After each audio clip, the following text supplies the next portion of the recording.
অতদিন কিমান হ'লেও মানুহ দেখি নাই পোৱা আনকালে আজি এতিয়া কিমান কেনেকৈ মানুহ আহিছে চিনিও নাপাওঁ মুঠতে চকুৱে দেখিছোঁ বাৰু আজি আজি নহয় নহয় ৰজা পৰ্দা এই শুৱনি হৈছে কিমান ভাল পাইছোঁ শুৱনি দেখিছোঁ। এই মুহূৰ্তত মই দুগৰাকী বিশেষ আইতাক আপোনালোকক দেখুৱাইছোঁ।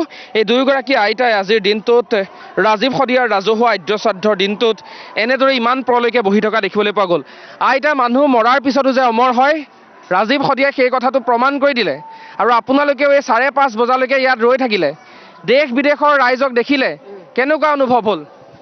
ভালে পালোঁ, দেশ ৰাইজ দেখিলোঁ।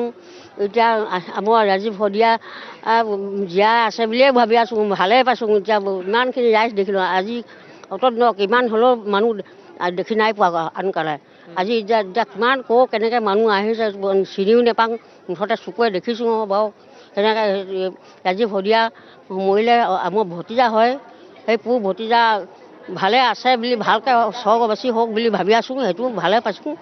সৰুৰ পৰা ৰাজীৱ শদিয়াক আপুনি কেনেকৈ পাইছিলে? মানুহজন কেনেকুৱা আছিলে অকণমান জানিব বিচাৰিছোঁ।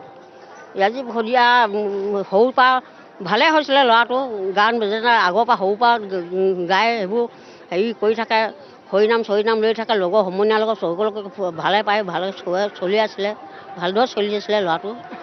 সৰুৰ পৰা সি সেনেকৈ জানিছিলেই। এতিয়া ডাঙৰ হৈ আহিলে, এতিয়া পঢ়া শুনাও নহ'ল, হোৱা হ'লে ভালকৈ আকৌ আৰু জানিলে। এতিয়া সিমিনতো সিমিনি কৰিব জানিলে।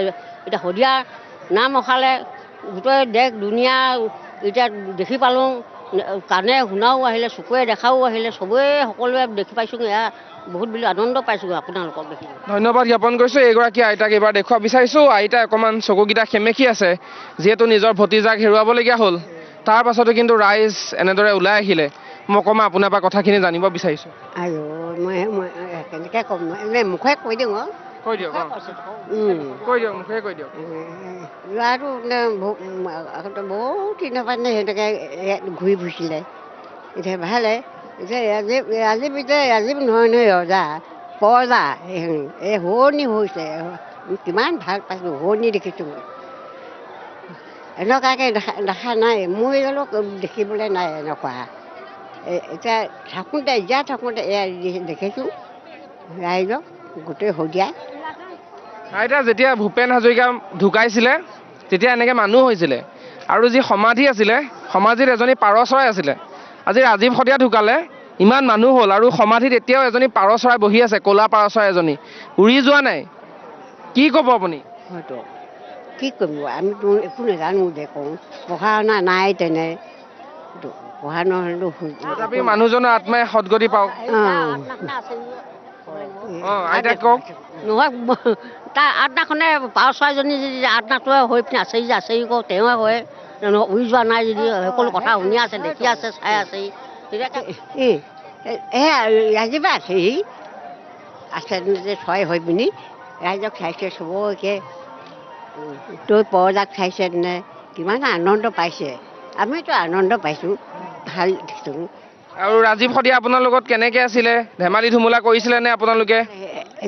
ভতিজা ল'ৰা যে ধেমালি ধুমুলাটো ক'ত কৰিব, এনেই আকৌ কয় এষাৰ দুষাৰ এনেকৈ কয়, এপাৰ বুলি মান থাকে যে, এপাৰ বুলি মান থাকে।